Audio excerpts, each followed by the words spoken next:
మరో breaking news చూస్తున్నాం. Informer నెపంతో మావోయిస్టు రాతను సహచర మావోయిస్టులే హత్య చేశారు. సంఘటనపై మహిళా దళిత ఐక్య వేదిక సంఘాలు పక్కమంటున్నాయి. రాధా హత్యను ఖండిస్తూ మావోయిస్టులకి వ్యతిరేకంగా కరపత్రాలు విడుదల చేశారు. కరపత్రాల్లో దళిత సంఘాలు, మృతురాలి బంధువులు మావోయిస్టుల దుశ్చర్యలపై అనేక ఆరోపణలు, ప్రశ్నలు సంధించారు. అగ్రవుల సభ్యులకు ఒక న్యాయం, దళిత బిడ్డలకు ఒక న్యాయమా అంటూ ప్రశ్నించారు. కుల, వర్గ, మతరహిత సమాజం కోసమే మావోయిస్టుల పోరాటమైతే ఇంకా కులమత్తులో ఎందుకు జోగుతున్నారని నిలదీశారు. రాధ కుటుంబానికి అండగా నిలుద్దాం, న్యాయం జరిగే వరకు పోరాడదామంటూ కరపత్రాలలో ప్రచురించారు.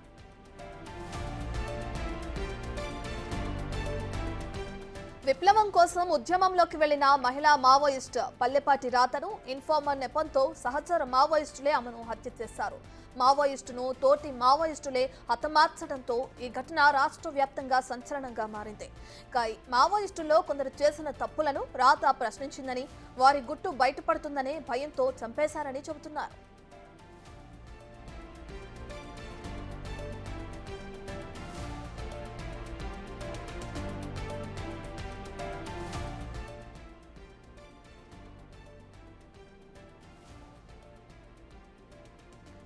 ఆరేళ్ల క్రితం ఇంటి నుంచి బయటకు వెళ్లిన కుమార్తె విగత జీవిగా తిరిగి ఇంటికి చేరడంతో తల్లిదండ్రులు కన్నీరు మున్నీరయ్యారు. ఇన్ఫార్మర్ నెపంతో తమ బిడ్డను అన్యాయంగా చంపేశారని రాధ కుటుంబ సభ్యులు ఆరోపిస్తున్నారు. ఆరేళ్ల క్రితం రాధను మావోయిస్టులు మార్చింది వారేనని, ఇప్పుడేమో నిర్దాక్షిణ్యంగా చంపి రోడ్డుపై పడేశారని ఆవేదన వ్యక్తం చేశారు. మావోయిస్టుల్లోనూ అగ్రవర్ణాలు, అణగారిన వర్గాలు అనే తారతమ్యం చూపిస్తున్నారని ఆగ్రహం వ్యక్తం చేశారు. దళితురాలైనందువల్లనే రాతను హత్య చేశారని తల్లిదండ్రులు ఆరోపిస్తున్నారు.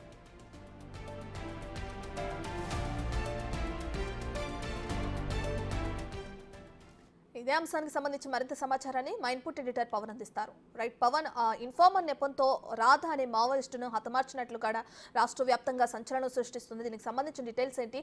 ఆమెని అంటే ఇన్ఫార్మర్ నెపంతో చంపేశారని కూడా తెలుస్తుంది. అంటే ఏ కోణంలో వాళ్ళు ఇన్ఫార్మర్ అనుకోవడం జరిగింది?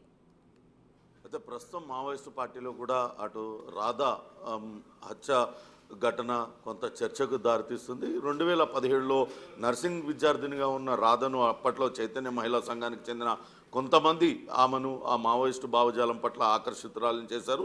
అదే సమయంలో మావోయిస్టు పార్టీ అగ్రనేతకు చికిత్స చేయాల్సి ఉందంటూ ఆమెను ఇంటి నుంచి తీసుకెళ్లారంటూ కుటుంబ సభ్యులు ఆరోపిస్తున్నారు. అప్పటి నుంచి పూర్తి స్థాయిలో అజ్ఞాతంలోనే రాధా ఉండిపోయింది. ఆ తర్వాత ఆమెను నీల్సోగా నామకరణం చేసిన మావోయిస్టులు ఆమెను పూర్తి స్థాయిలో ఏఓబిలో ఆ మావోయిస్టు పార్టీకి వాడుకున్నారు. ఆమె కమాండర్గా, ఇన్స్ట్రక్టర్గా కూడా బాధ్యతలు అప్పచెప్పారు. కానీ అకస్మాత్తుగా మావోయిస్టు వ్యతిరేక కార్యకలాపాలకు పాల్పడుతుంది, కోవర్టు ఆపరేషన్స్కు పాల్పడుతుంది. మరికొంతమంది వ్యక్తులతో జట్టు కట్టి అటు మావోయిస్టు సానుభూతి పరులు, ఇతరుల సమాచారాన్ని అంతా కూడా బయటకు చేరవేస్తుంది. ఇప్పటికే రాధా సోదరుడు సూర్యం అటు పోలీసులు ఆయనకు ప్రభుత్వ ఉద్యోగం ఇప్పించారు, పెద్ద ఎత్తున నగదు కూడా ఇస్తూ ఉన్నారు. దాంతో ఈ సమాచారాన్నంతా కూడా మావోయిస్టు పార్టీ సానుభూతి పరులకు సంబంధించిన సమాచారాన్నంతా కూడా బయట వ్యక్తులకు చేరవేస్తుందంటూ ఆమె పైన ముద్ర వేశారు. అంతేకాకుండా క్రమశిక్షణ రాహిత్యానికి పాల్పడుతుంది, అందుకే ఆమెను చంపివేశాము, ఒక మావోయిస్టు ద్రోహిని ఏరివేశామంటూ మావోయిస్టు పార్టీ అయితే ఒక లేఖను విడుదల చేసింది. కానీ దీనిపైన అటు దళిత సంఘాలు పెద్ద ఎత్తున నిరసనను వ్యక్తం చేస్తున్నాయి.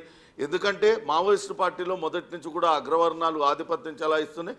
దళితురాలు కాబట్టే ఆమెను క్రమశిక్షణ రాహిత్యం, కోవర్టు ముద్ర వేసి హత్య చేశారంటూ ఇటు కుటుంబ సభ్యులతో పాటు నిన్న ఖమ్మంలో కొంతమంది ప్రజా సంఘాలు కూడా ఆందోళన వెలుబుచ్చాయి. కానీ దీని పట్ల అటు మిశ్రమ స్పందన లభిస్తుంది.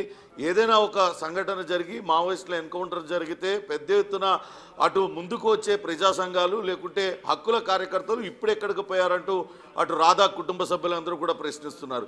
ఒక దళితురాల్ని, ఒక విద్యావంతురాల్ని ఆమెను మావోయిస్టు భావజాలం వైపు ఆకర్షితురాల్ని చేసి ఆమెను పార్టీలో 6 సంవత్సరాల పాటు వివిధ హోదాల్లో పని చేయించుకున్న తర్వాత కోర్టు ముద్ర వేసి ఆమెను హత్య చేస్తే ఇప్పుడు ఇటువంటి దుర్మార్గపు ఘటనను ఎందుకు ఖండించడం లేదంటూ అనేక మంది ప్రశ్నిస్తున్న పరిస్థితి ఉంది. అయితే అటు దళితురాలు కాబట్టి ఆమెను హత్య చేశారా, మావోయిస్టుల్లో కూడా ఈ కులతత్వం అనేది అంటిందా అనే చర్చ అయితే ప్రస్తుతం నడుస్తుంది.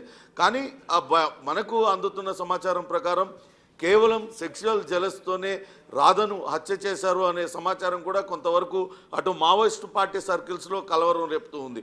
ఈమెను కావాలనే ఆమెను అక్కడ లైంగికంగా వేధింపులకు గురి చేసి ఆమెను హత్య చేశారా, లేకుంటే మరొక ఏమన్నా జరిగిందా అంతర్గతంగా అనే దానిపైన పూర్తి స్థాయి నిజాలు బయటకు రావాలంటే దీనిపైన ఒక ఫ్యాక్ట్ ఫైండింగ్ కమిటీని వేయాలంటూ కూడా కొంతమంది ప్రజా సంఘాల నేతలు కోరుతున్న పరిస్థితి అయితే ఉంది Ratna. Right, thank you Pawan.